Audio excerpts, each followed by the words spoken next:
Hello, everyone. My name is Wendy Myers. Thank you so much for joining me on the Live to 110 podcast. Today, we have a very important guest, Maryam Henein, and she's going to be talking about The Vanishing of the Bees, a film that she created in 2007 about the really important topic and frightening topic about how our bees are being poisoned by pesticides and how this can threaten or is threatening our food supply and even the future of the human race. And it's no joke. I mean, pesticides not only affect us dramatically, but our bees are especially sensitive to these toxins and these poisons.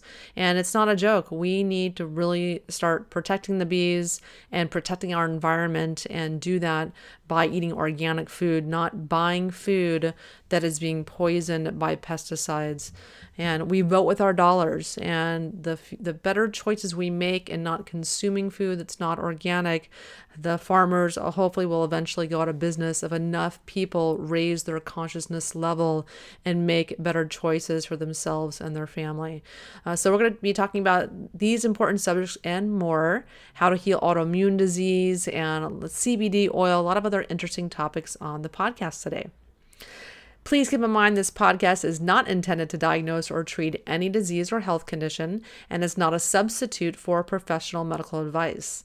The Live to 110 podcast is solely informational in nature, so please consult your healthcare practitioner before engaging in anything that we suggest today on the show. My book, Limitless Energy, is available on Amazon. I would love for you to go check it out. I wanted to write this book because the number one complaint all of my thousands of clients have had is that they're tired, they're fatigued, or they suffer from chronic fatigue and have for many years. And I began looking closer at this when I was, writing my blog and my website and doing my research about the underlying causes of fatigue and what toxins specifically affect our mitochondria, which, create our body's energy. So this book, Limitless Energy, is all about the specific metals that reduce your ability to produce energy and how to detox them. And I also have a chapter on bioenergetics, which I believe is the cutting edge future of medicine. And it's what I use to take my health from just here to the next level. I don't currently suffer from any major health conditions, but I really had a huge jump in my health and my energy level and my sleep and my brain function and my emotional life simply by doing this simple, easy, relatively inexpensive program that you can do at home. So more on that in the book and future podcasts. I'm also starting a podcast completely devoted to bioenergetics because I find it that compelling and that interesting, and I want to get out the word to more people.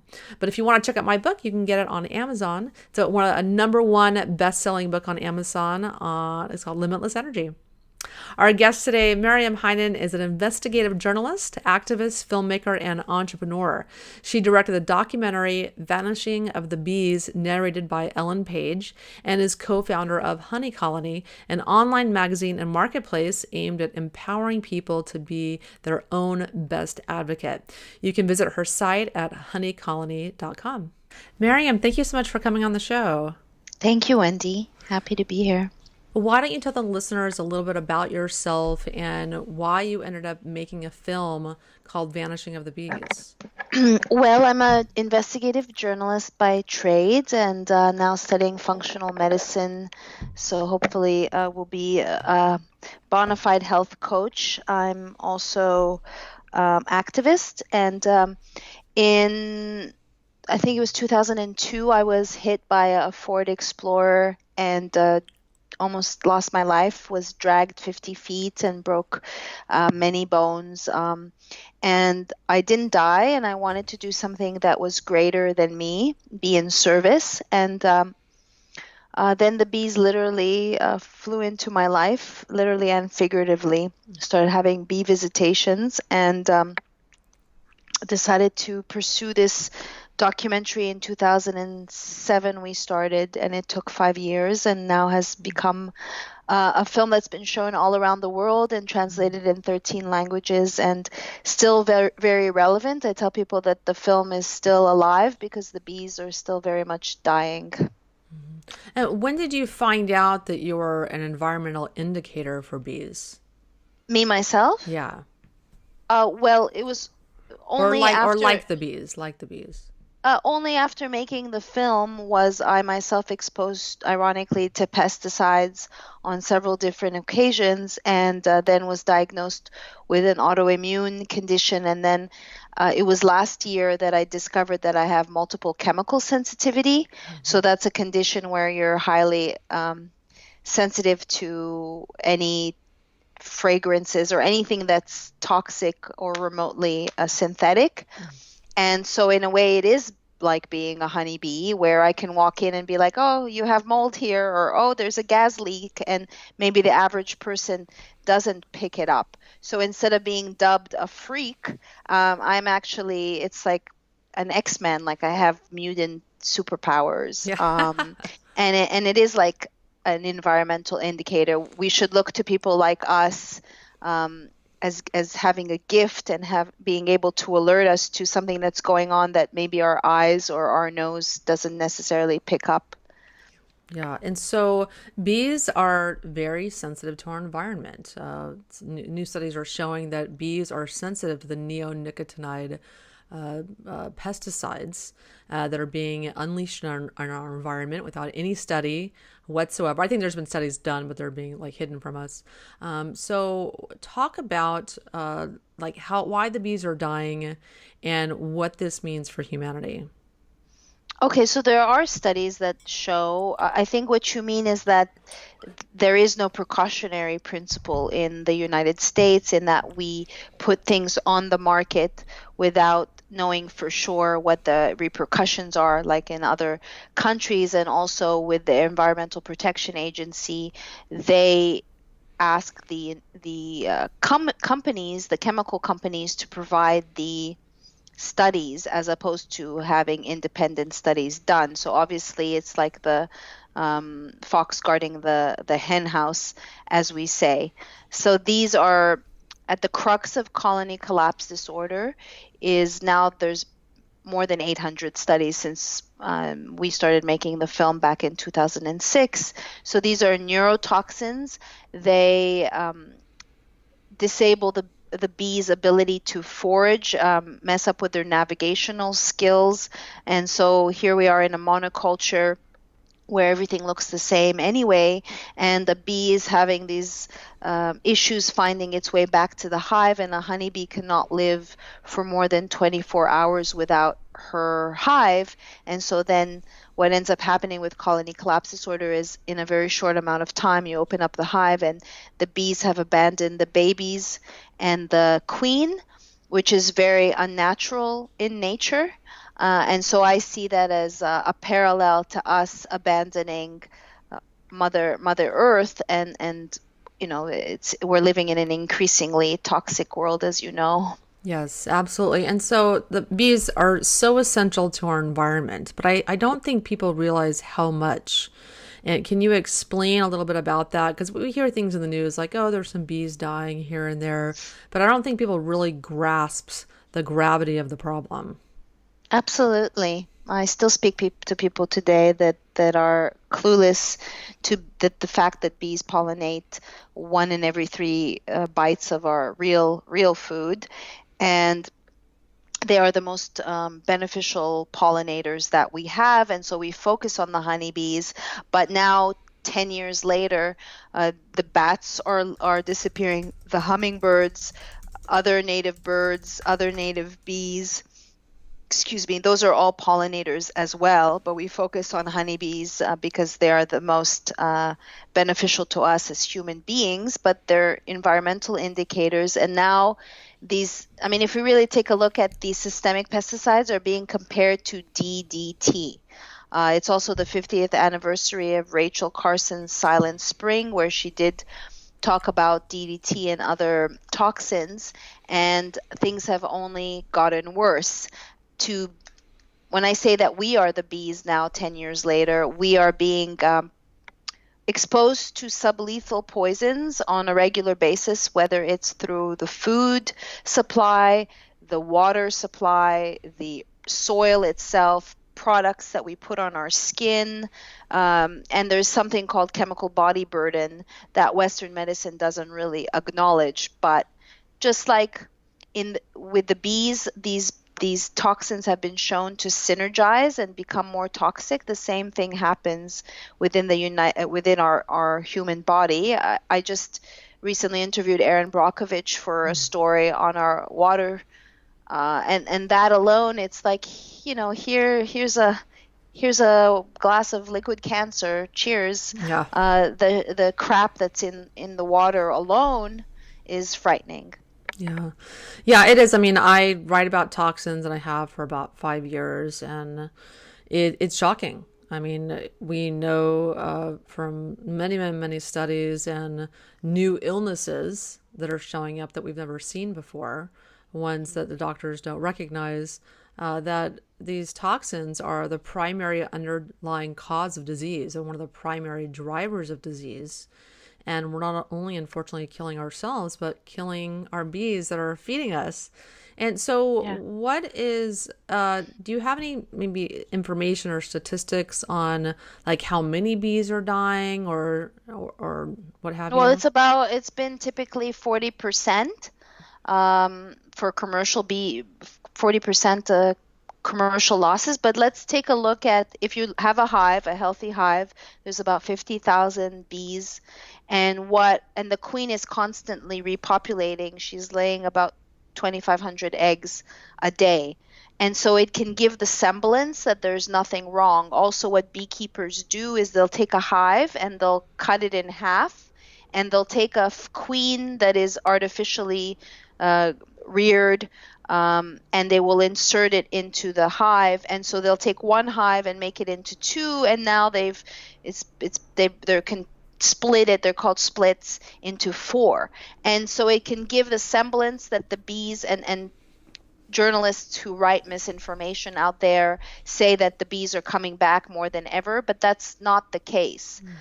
Typically, the losses have been 40% plus, and this is not only in the United States. For instance, I lived part of my year in Greece, and I did a piece there about the agricultural landscape in Greece, and neonicotinoids are still being used. There was a ban for 3 years in Europe that showed that the bees somewhat bounced back, but there's always other systemic pesticides that are being introduced. So, for instance, the bees typically do better now in cities than they do in the countryside. That's a good example to show how effed up things are. Yeah.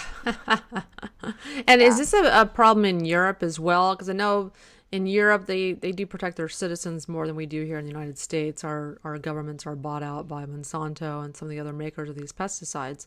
So is Europe faring any better as far as their bees vanishing?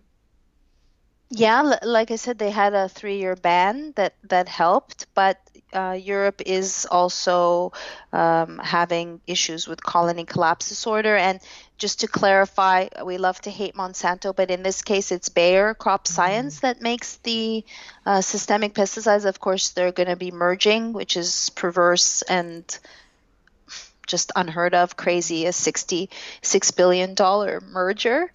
So Syngenta and Bayer, and now we're seeing just these big ag companies consolidating. I think, well, there's 2 other mergers that have occurred, which is very scary in itself and should not be legal, really. Yeah, and so what other pesticides are problematic? And they're all problematic. Yeah, of course they are. In my book. I meant for the bees. Bees. Yeah. Well, the systemic pesticides are imidacloprid, clothianidin. These are the neurotoxins. There's 4 or 5. But if a beekeeper is putting fungicides in the hive or miticides, again, these synergize, and bees are like flying dust mops. In 1 grain of pollen, they've found up to 17 different insecticides, fungicides, or herbicides, whatever. So, I mean, in my opinion, they're poison. Hello, they're poison. So yes. Why are we even having this conversation? And arguing that they're not dangerous to Mhm. human beings. That just doesn't make sense to me. Again, there are sublethal doses, and there's accumulation and synergy in the body. And just to touch upon what you said as far as what is disease, studying functional medicine now, and more so metabolomics, which is looking at the metabolites in our body. Um, that disease happens when you're not able to accumulate the proper nutrients, whether it's from your crappy diet or because you have some malabsorption or a leaky gut going on, or the body is being exposed to toxins more so than the body can keep up to properly detoxify. And that's basically what causes disease. Yeah, and Uh, that's everyone today. I mean, everyone is exposed to way more toxins than their body can process. yeah. And I think conventional medicine really overlooks this thing. Oh, we have our detox organs. The whole detox thing is a myth. And I've heard so many doctors say that, and it's really shocking to me. What do they say? That you don't need to detox, that you have detox organs that work just fine.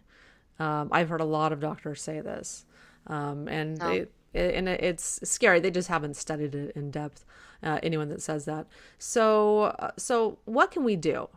So what are some action steps that people Sure. can take to help the bees, or just what can they do? Well, I just wanted to say, as far as like you said, it's everyone today. Just read off a fact that in 2013 there was a global burden of disease study, and it was a massive investigation on the propagation of chronic disease, and it showed for the first time that up to 95% of the population is sick from a spectrum of chronic conditions. We have become accustomed or think that it's normal. Like, I speak to people in Montreal, where I'm from, that say that they have arthritis now, for instance, and it's like, oh, it's just normal. No, it's not just normal. It's not. I'm 44 years old, and I feel like I'm in better health now than I've ever been, despite being sprayed by pesticides, being run over by a car. Um, so as far as what things we can do, I mean, education to me is the number one step towards affecting change. So we spent 5 years and distilled 300 hours into 87 minutes. So in a very short amount of time, from watching our documentary, you could really be on the same page as to all the information that we were able to gather. So education, eating organic food. I joke that I rather spend money on superfoods over shoes any day of the week. Me That too. all my money goes into food. I mean, it goes into my health. This is my temple, and it's sacred to me, and food is sacred to me. Going to farmers markets and having forging relationships with growers, so you know where your food is coming from, or growing your own food. So I have a vegetable patch, and growing some food, and I have 2 hives in my little patio. um, People are always asking, so you get honey? It's not about the honey, folks. It's really not about the honey. It's about being a steward and just having their energy. If I'm working here and every once in a while a bee will come and land on my desk, I mean, to me, it's a blessing, to be near bees, and their energy is sweet and lovely. So that's some things that you can do. And I think in your own personal life, whether you have a chronic disease or you're trying to reverse an autoimmune, contending with your toxic body burden, and I think coming in toward our future, we're all going to have to do some detox. So I am a huge fan of coffee enemas. And I think from all the things I did in 6 years, including like glutathione, or having IV treatments with high doses of vitamin C, that was a huge thing. Coffee enemas, it's pretty simple thing that you can do that totally empowers you. I would assume that you've had experience. I did one this morning. Great. And I recommend them to all my clients on my detox program, much to their chagrin, usually. They're not usually Yeah, terribly excited about doing them, but once you start doing them, you exactly. feel really amazing. Yeah, absolutely. And then also I'm doing ozone. Um, I'm doing ozone insufflations. I have ozone water that I make every day. And so I also, because I also, when I do my consults, I speak to people with autoimmune. I also have Epstein-Barr virus, and in a lot of cases, that's part of the scenario that there is co-infections going on. And so I see people doing a lot of amazing things to get their viral load down or to nourish the body, but the detox organs themselves need bolstering before they can even start to do their job, because a lot of times, as you must know, with autoimmune, your liver is sluggish. Um, and so another thing is like I'm doing herbs that are good for the liver. So there's a lot of milk thistle in here, and just eating with to nourish the body. I'm a big fan of micronutrients and superfoods. Yeah, and so anything else that you did to reverse your autoimmune Yes, disease? yes. So in the ebook that I put together, just to give a sense of some of the things, I last year made a conscious decision. I lived part of the year, as I mentioned, in Greece, and to really lower my stress. I think stress, we underestimate the impact that it has on wreaking havoc on whether it's the adrenals or the hormones, but everything works in concert. So I was in nature, and that helped a lot. I've been taking CBD, and CBD oil with no THC we make one that has Chinese herbs called Superior, and that has helped me actually with my sleep. And more so, we have our cannabinoid system, and the plant is basically interfacing with the body to give you what you need. So it helps with the cannabinoid system, which regulates homeostasis and balance. So that is a part of my regimen. Also, molecular hydrogen. There's a lot of talk about antioxidants versus oxidants, and whether they do more harm than good, and the balance. Molecular hydrogen is the smallest antioxidant, and it can go into the mitochondria. Mitochondria dysfunction. Mitochondria is what fuels our cells, and is part of the Krebs cycle and the ATP production of energy. And so doing molecular hydrogen, ozone is an oxidant, and molecular hydrogen is an antioxidant. Of course, food. I mean, you must see this with your clients, people who underestimate the negative impact of gluten or dairy. They're like, I'm not, I have one hacker friend that he won't give up his gluten. It offers no nutrients. What is it doing? It's just an addiction. So food is thy medicine to me, and is the first kind of pillar to take a look at. And somehow it often you see the resistance with people to give up their bread. It's hard. Well, it's their drugs for a lot of people, that if they don't do drugs or alcohol or something, like their food tends to be their Totally. drug that Yeah. they go to again and again when they're stressed or what have you. And fortunately, my clients are typically pretty advanced. I mean, most of them come to me, they're looking for that last piece of the puzzle that maybe hasn't dawned on them, which is detoxification. And fortunately, a lot of my clients, we don't have that hurdle to jump. But so I do have a number of them that, but I think really once people start seeing the value in reducing sugar and gluten and maybe dairy if you don't tolerate it, certainly in the case of autoimmune disease, people start, associating those foods more with pain than with pleasure like they did in the past. And it's just making those small steps, taking it out for like 30 days and see how much better you feel. And then people slowly start making those associations and can ditch it. Yeah, I hope so. Yeah, and so you wrote a ebook on autoimmune disease, and we're going to have links for that in the show notes if anyone Hmm. wants to download it. Can they download it on your website as well? Yes, it's a little bit more hidden on the website where I don't know it offhand where the landing page is, but yes, for sure. And then I provided the ebook link, and it expresses my personal some of the personal things I did, because it's a it's a regime, right? Like I didn't mention, like I also started doing iodine. I was on some a thyroid medication, and taking T3 has helped. A lot of times, if you go traditionally and ask for your thyroid markers, they don't even look at T3 and T4. They look at TSH, which doesn't really indicate much. So, yeah, to me, Western medicine is has so many holes, and is so myopic in the way that they look at a human body, so compartmentalized. Just like you read in the beginning, they said, like, you have this incurable autoimmune. It's your body is attacking itself. Just that belief has to be deleted.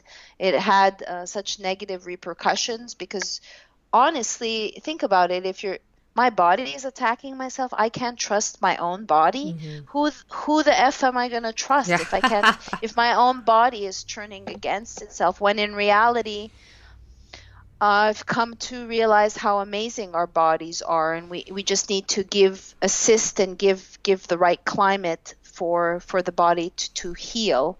So it's all encompassing. So I was mentioning iodine. A book that I recommend is The Iodine Crisis, and just I put a little bit of iodine in my with coconut oil after a shower, and I put it on my thyroid. I put it on my breasts, on my ovaries, and so all these little things have helped. And as you said, you feel great doing a coffee enema. You can feel immediate benefits from pain reduction and so forth, and vitality. And the same thing with ozone. I don't know what your experience is with ozone, but it's helped a lot give me more energy as well. Yeah, that is something I've done a podcast about that before. I haven't personally done it, but Oh yeah, I keep saw your meaning to. podcast. Keep meaning Yes. to. It's just Yeah. it takes 2 hours to do the hyperbaric blood transfusion of ozone. So I'm too busy helping other people Yeah. typically. But yeah, I'm fortunate. I haven't had too many health issues. But if I had a health crisis, yes, I would absolutely be doing ozone for sure. Especially it's great for infections. Mm-hmm. And so you mentioned CBD oil. We were talking earlier. You have a CBD oil product in your store, Mm-hmm. to help your client base. What are some of Mm-hmm. the other things that you offer? On Honey Colony, I would Yes. like to just maybe tell you a little bit about the other Chinese herbs in Superior, because our formulator, um, it's great for people who have also Lyme. Um, but I wanted to.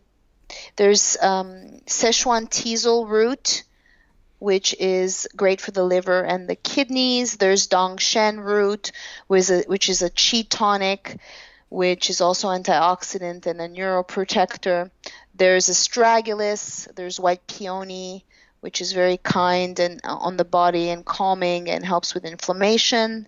There's propolis, because we love the bees and bee medicine, and so there's no other CBD on the market that has this formulation. And anyone, I joke that everyone and their mother is creating CBD now.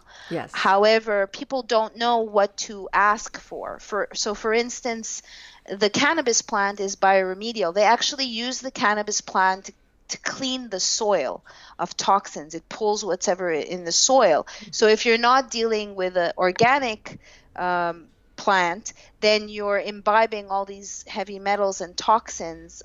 So you need to make sure that your source is organic, and also the extraction.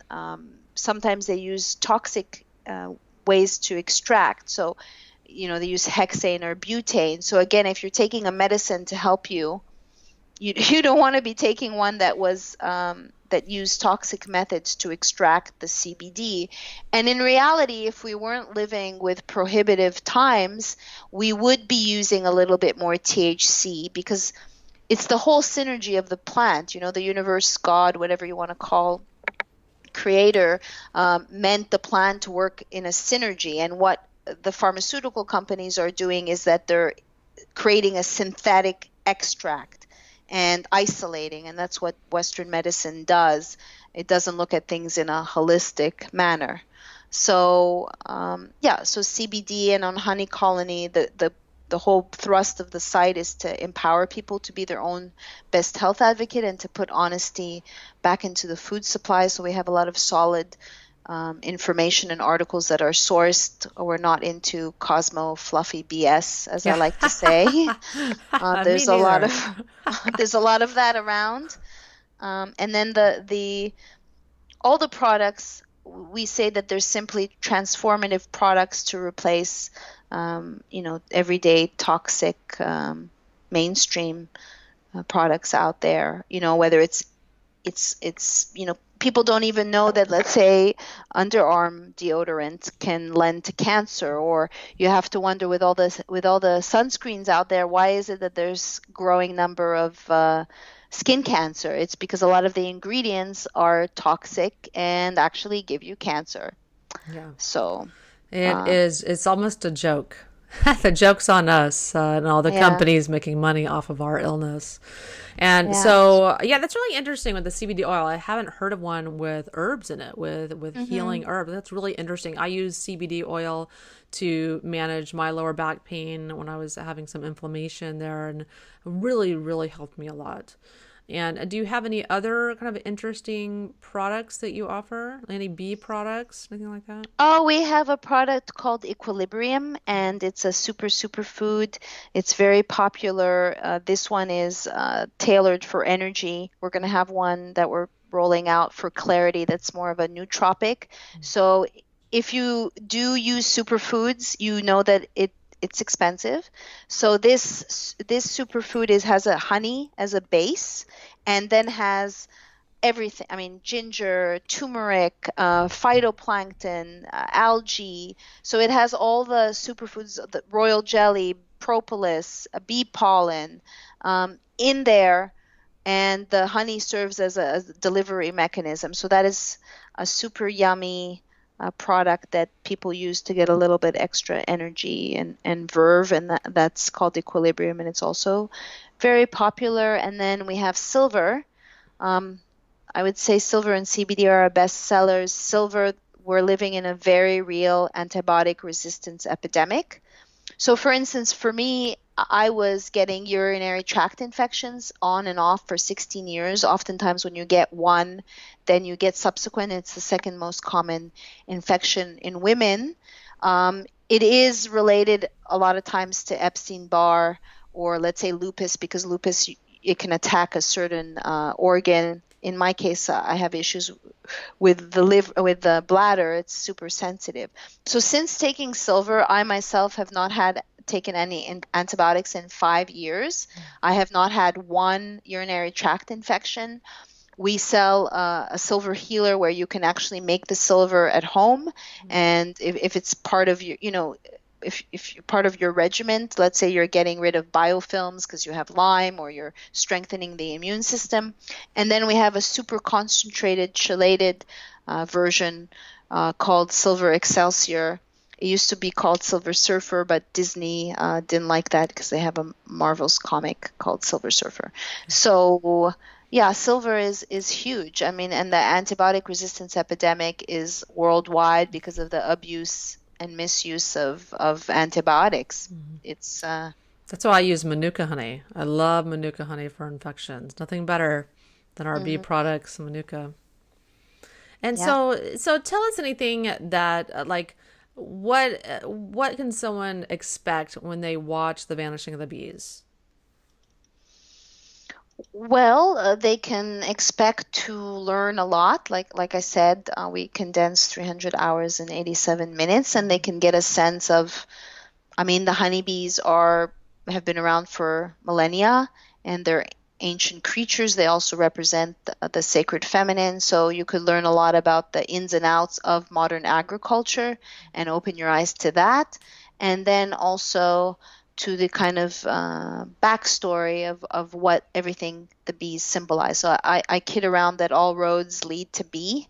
I can connect anything to the bees, and that they teach us about cooperation and how to work for the greater good, which is, I think, really important in a society where we're kind of primed to give a crap about the bottom line.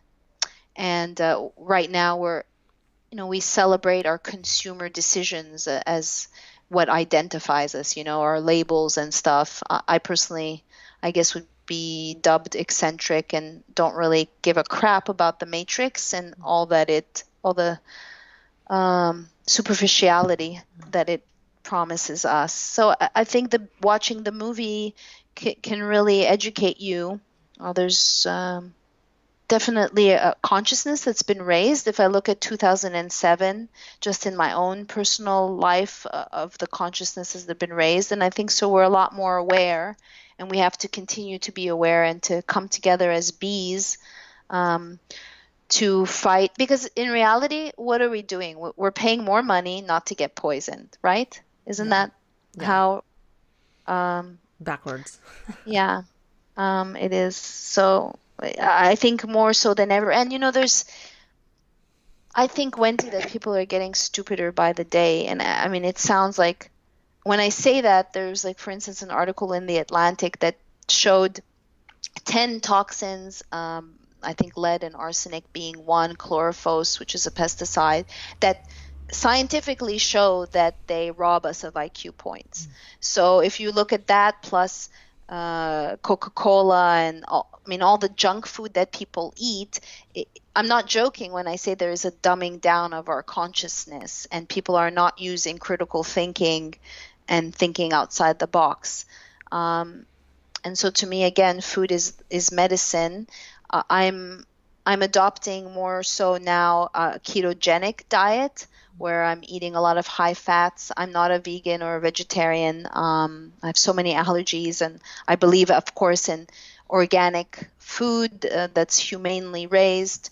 But I'm doing things in my life to heighten brain cognition. So whether it's like bulletproofing my coffee, I'm a fan of David Asprey's, and we sell Bulletproof on the site, or just being mindful of what good fats can do to us if we're operating with we're operating with ketones as opposed to glucose.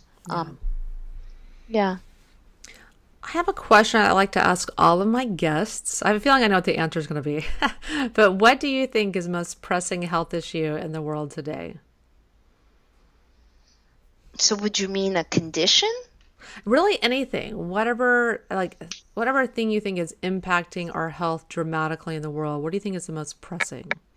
I think the most pressing is the modern ills of agriculture, that instead of, fighting with a staunch vegan about the different, not to eat meat, that we should all focus on what we do agree on, and it's this modern way of farming. It's biodynamic farming, permaculture takes into consideration a holistic how we can make the most of everything in our environment. And so I think being on a farm and participating in the death of a goat in a sacred way, and then eating that is different than buying a chicken from Tyson's that's been pumped with hormones, and the chickens are kept in horrible situations. So I think we should focus on what we agree on, is that this modern way of growing our food is not working, because you can argue that tons of slugs are killed when you're planting monoculture of lettuce, for instance. That death and life, it's part of a cycle, and things need to die in order for life to come forth. So hopefully that answers your question. Yes, I definitely think that our current way of farming is just an abomination. And and just spraying all these different pesticides like chlorifos, like you mentioned, was just approved by the EPA Yeah, to go into production. And when we know it has horrific side effects for human beings, and our government is not protecting us at all, they're bought out. And you have to protect yourself. You have to take responsibility because no one's going to. You have to make those choices and vote with your dollars because you're going to pay now for food or you're going to pay for it later in medications and doctors and nursing homes. And you're absolutely. not going to like the outcome. Absolutely. And so why don't you tell the listeners where they can find you and learn more about you? Thank you. I would invite you to check out honeycolony.com and also simplytransformative.com. We've had a lot of issues selling CBD, even though ours is perfectly legal, a lot of disruption there. And people can certainly follow me on Twitter, Maryam Henein. If they want to email me, it's Maryam@honeycolony.com. Maryam is Maryam. And the film is on Netflix and iTunes and Hulu, and it's called Vanishing of the Bees, and it's narrated by Ellen Page. And we will have that link in the show notes also. If you want to watch it, you just search for it. Thank you so much for listening to the Live to 110 podcast. My name is Wendy Myers. You can learn more about me at live to110.com. And please be so gracious to leave a review of the podcast on iTunes. So when people search, they can find us more easily and we can get to more listeners and help more people. Thank you so much.